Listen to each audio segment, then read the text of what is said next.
नमस्कार. Indian cultural आर्काइव्हजतर्फे म्हणजेच भारतीय सांस्कृतिक संचित या माझ्या यूट्यूबवरील चॅनेलतर्फे आपल्या सर्वांचं स्वागत करत आहे. आणि ह्या चॅनेलमध्ये ह्या ललिता देवीच्या नामाच्या आधी मी भगवद्गीतेवरती सुद्धा व्याख्यानं दिलेली आहेत आणि त्या पहिल्या ते 8व्या अध्यायापर्यंत त्याचा अर्थ सांगितला आहे. आता यामध्ये ललिता देवीच्या असणाऱ्या 1000 नामांचा मी अर्थ आपल्याला सांगणार आहे. हे ललिता देवीची असणारी नामं व्यासाने जी पुराणं रचली त्या ब्रह्मांड पुराणामध्ये हयग्रीवानी अगस्ती ऋषींना सांगितलेली आहे. त्यापैकी काही नामांचा विचार आपण मागील भागात केलेला आहे. आता आपण पुढील नामांचा विचार करू. आता आपण ललिता देवीच्या पुढील नामांचा अर्थ पाहू. रक्तवर्णा मांसनिष्ठा गुडान्न प्रीतमानसा समस्त भक्त सुखदा साकिन्यंब्या स्वरूपिणी. रक्तासारखी लाल रंगाची आहे, मांसाधिष्ठित असणारी आहे म्हणून मांसनिष्ठा. गुडान्न प्रीत मानसा गुळ घातलेले अन्न तिला अतिशय मनापासून आवडतं. समस्त भक्त सगळ्याच भक्तांना सुख देणारी आहे. आणि साकिन्यंब्या स्वरूपिणी म्हणजे लाकिनी नावाच्या मातेचं स्वरूप असणारी आहे. स्वाधिष्ठानांबुजगता चतुर्वक्त्र मनोहरा शूलाद्यायुध संपन्ना पीतवर्णा ती गर्विता. अंबुज म्हणजे कमळ, स्वाधिष्ठान कमळात राहणारी आहे. चतुर्वक्त्र मनोहरा 4 मुखे असून मनोहर आहे ती. शूलाद्यायुध संपन्न त्रिशूला आणि इतर शस्त्रांनी सज्ज आहे. पीतवर्णा म्हणजे पिवळ्या रंगाची आहे. अति गर्वित आहे म्हणजे अतिशय गर्वात राहणारी आहे. मेदोनिष्ठा मधुप्रीता बंदिन्यादी समन्विता दध्यन्यासक्त हृदया काकिनी रूपधारिणी. मेदोनिष्ठा म्हणजे मेद म्हणजे याचा अर्थ चरबी. मनुष्याच्या मेदात किंवा चरबीमध्ये ती असते.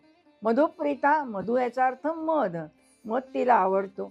बंदिन्यादी समन्विता बंदिनी आणि इतर शक्तींचं वेष्टन तिच्या भोवती आहे. दध्यन्यासक्त हृदया दध्यान्न म्हणजे दही मिश्रित भात तिला किंवा अन्न अतिशय आवडतं. काकिनी रूपधारिणी काकिनी योगिनीचे रूप धारण करणारी. मूलाधारांबुजारूढा पंचवक्त्रासी संस्थिता अंकुशादी प्रहरणा वरदादी निषेविता. मूलाधार चक्रामध्ये मूलाधार नावाचं कमळ आहे, ज्या त्याला प्रत्येक चक्राला कमळाची उपमा दिली आहे. त्यात राहणारी पंचवक्त्रा म्हणजे ती पंचमुखी आहे. अस्थि संस्थिता अस्थि म्हणजे हाड, हाडांवरही तिचे अधिष्ठान आहे.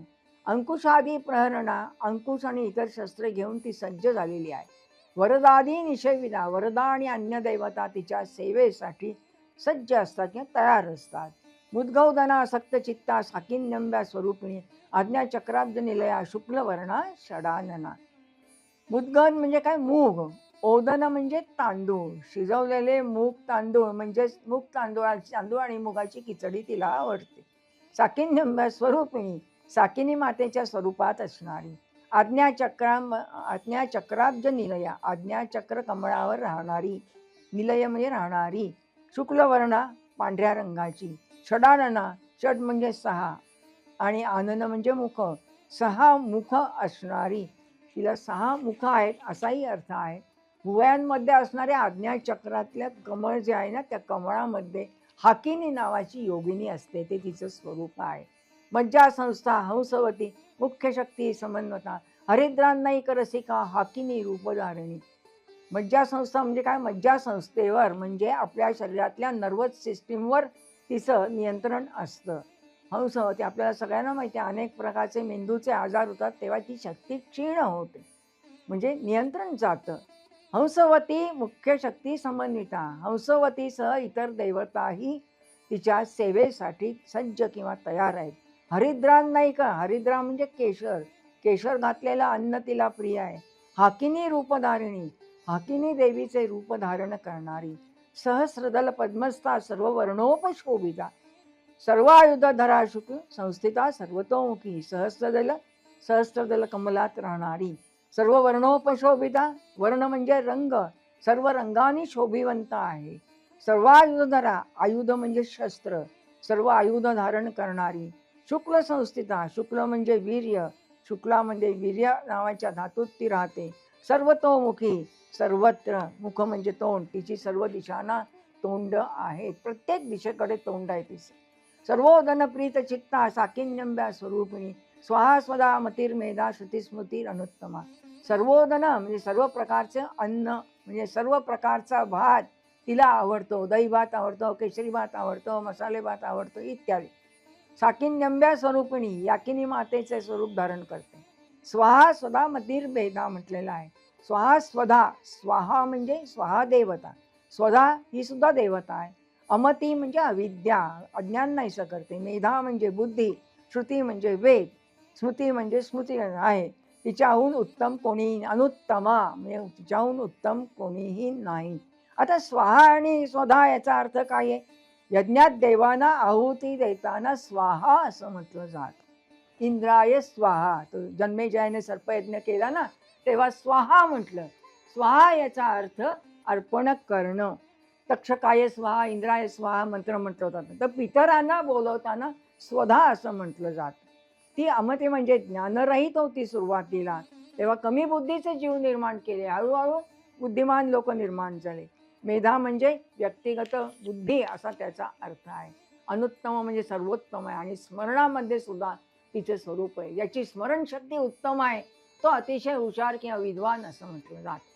पुण्यकीर्ती पुण्यलभ्या पुण्य श्रवण कीर्तना पुलोमजार्चिता बंधमोचिनी बंधुर आलका. ती पुण्याकरता प्रसिद्ध आहे, पुण्यलभ्य आहे, पुण्य श्लोक आहे. पुण्य श्रवण म्हणजे तिच्या नामश्रवणाने आपल्याला पुण्य प्राप्त होतं. पुलोमजार्चिता म्हणजे पुलोमजा म्हणजे इंद्राणी, इंद्राणीने सुद्धा, इंद्राची पत्नी, तिनेही पूजा केली आहे. बंधमुक्त करणारी बंधमोचिनी आहे. बंधुरालका, बंधुरालका म्हणजे कुरळ्या केसांची आहे. म्हणजे तिच्या केश संभार काही वेळेला पाठभेदही दिसतो, तो विपुल आहे आणि तो खालीवर असा लोळत आहे, असा पण पाठभेद आहे. विमर्श रूपिणी विद्या विहदादी जगतप्रसू सर्व व्याधी प्रशमनी सर्व मृत्यू निवारिणी. विमर्श रूपिणी आहे. विमर्श करणं म्हणजे काय? चर्चा करणं, क्रॉस आणि हे करणं म्हणजे तर्क आहे, फोडून काढणं दुसऱ्याचं. विमर्शक चिंतन, डिस्कर्सिव्ह थिंकिंग असं त्याला म्हणतात. विद्या आहे. विहदादी जगतप्रसू, आकाशापासून सर्व जगाचा जन्म हा तिच्यापासून झाला आहे. सर्व व्याधी प्रशमनी, सर्व रोगांचा असाच नाश ती करते. सर्व मृत्यू निवारणी, सर्व प्रकारच्या मृत्यूंचे निवारण करते. आता मृत्यू अनेक प्रकारे येत असतो आपल्याला माहिती आहे. काही वेळेला नैसर्गिक असतो, काही वेळेला अपमृत्यू असतो, काही वेळेला कालमृत्यू असतो, कालाचा घाला पडतो. ते सगळं ती दूर करते.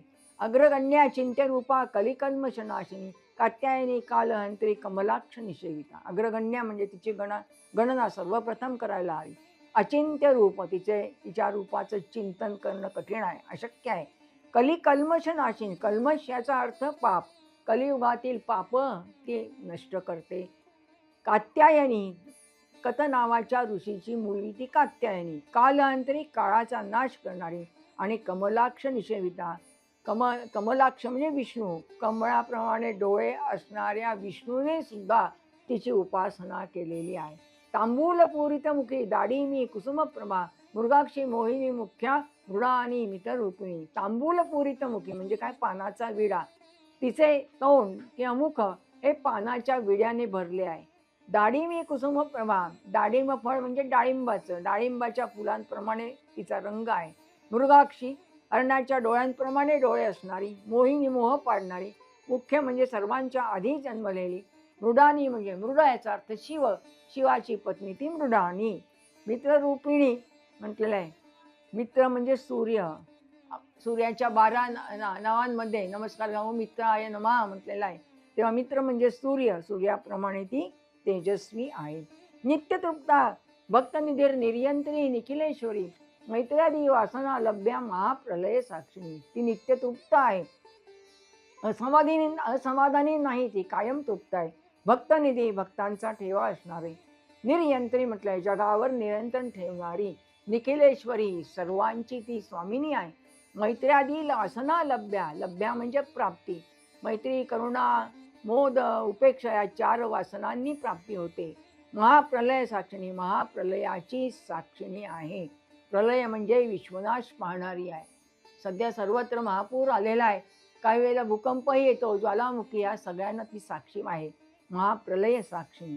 पराशक्ती, परानिष्ठा, प्रज्ञान घनरूपिणी माध्वीपानाल सामत्ता मातृका वर्णरूपिणी. पराशक्ती, परा म्हणजे सर्वोच्च शक्ती आहे. परानिष्ठा सर्वोच्च शेवट आहे. प्रज्ञान घनरूपिणी, प्रज्ञा म्हणजे अत्युच्च, अत्युच्च घन स्वरूप असं तिचं ज्ञान आहे. माधवी पानालसा, माधवी म्हणजे द्राक्षाच्या रसापासून तयार केलेली दारू असा त्याचा अर्थ आहे. आणि ते रसपान केल्यामुळे थोडीशी ती निष्क्रिय झालेली आहे.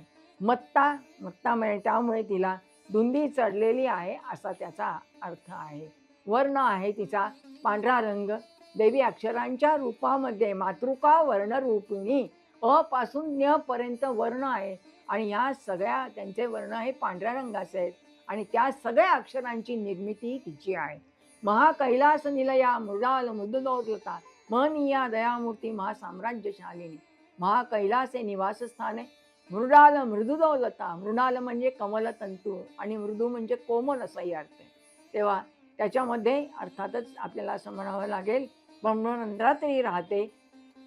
महनीय आहे, पूजनीय आहे, दयामूर्ती आहे, स्वतः दयारूप आहे, महासाम्राज्यशालिनी. तिचं साम्राज्य केवढं तरी मोठं आहे म्हणून महा कैलास म्हटलेलं आहे. तिचे दोन्ही दंड कोमल आहेत, पूजनीय आहेत. आत्मविद्या, महाविद्या, श्रीविद्या, कामसेविता, श्री षोडशाक्षरी विद्या त्रिकुटा कामकोटिका. ती आत्मविद्या आहे, ती मोठी उच्च विद्या आहे, महाविद्या आहे, श्रीविद्या आहे, कामसेविता. काम म्हणजे मदन, कामाने पण तिची म्हणजे मदनानेही सेवा केली आहे. श्री षोडशाक्षरी विद्या म्हणजे 16 अक्षरी मंत्र आहे. त्रिकुटा 3 कुटांचा मंत्र आणि कामकोटिका. काम म्हणजे परमशिव, कोटी म्हणजे ध्येय. परमशिव हे तिचे ध्येय आहे म्हणजे शिव आणि देवी यामध्ये एकरूपता आहे. पुढे कटाक्ष किंकरी भूत कमला कोटिसेविता शिरस्थिता चंद्रनिभा भालस्तेंद्र धनुप्रभा. कटाक्ष म्हणजे दृष्टिक्षेप, कटाक्ष टाकणे म्हणतो आपण व्यवहारात. कंकरीभूत, किंकर म्हणजे सेवक असा अर्थ आहे. किंकरी म्हणजे सेवा, सज्ज आहे. कमला कोटी सेविता म्हणजे तिच्या केवळ एका दृष्टिक्षेपाने संपत्ती आणि सौंदर्याला कोटी कोटी लक्ष्मींना तिच्या सेवेत सज्ज राहावं लागतं. शिरस्थिती, शीर्षस्थानी म्हणजे ब्रह्मरंध्रात आहे. चंद्रनिभा म्हणजे प्रकाश, चंद्राप्रमाणे तिचा प्रकाश आहे. भालस्ता म्हणजे कपाळ, म्हणजे कपाळात राहणारी पण आहे. इंद्रधनुप्रभा, इंद्रधनुष्याप्रमाणे रंग असणारी आहे असं तिचं स्वरूप वर्णन केलेलं आहे. पुढला श्लोक. हृदयस्था रविप्रख्या त्रिकोणांतर दीपिका, हृदयात राहणारी रविप्रख्या सूर्याप्रमाणे प्रकाशणारी त्रिकोणांतर दीपिका म्हणजे त्रिकोणाकृती प्रकाशाच्या स्वरूपात राहणारी. श्रीयंत्रावर अनेक त्रिकोण आहेत, खाली जाणार आहेत, वर जाणार आहेत, आपल्याला माहिती आहे. त्यांनी श्रीयंत्र पाहिलेलं आहे, त्यांना कल्पना असू शकेल.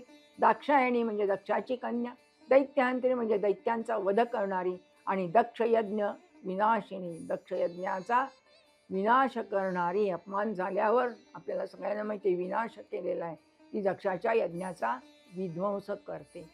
या 100 श्लोकांमध्ये देवीचं स्वरूप कसं आहे, कोण कोण तिची पूजा करतात, कशा प्रकारे अर्थातच मदन काय किंवा शिव काय किंवा विष्णू काय, सिद्ध लोक काय आणि तिला काय पूजा तिची करतात, सेवा कोण कोण करतं, हा भाग यात आलेला आहे. आपण सर्वांनी हे 100 श्लोक भक्तिमय अंतःकरणाने ऐकून घेतल्याबद्दल आपल्या सर्वांना धन्यवाद.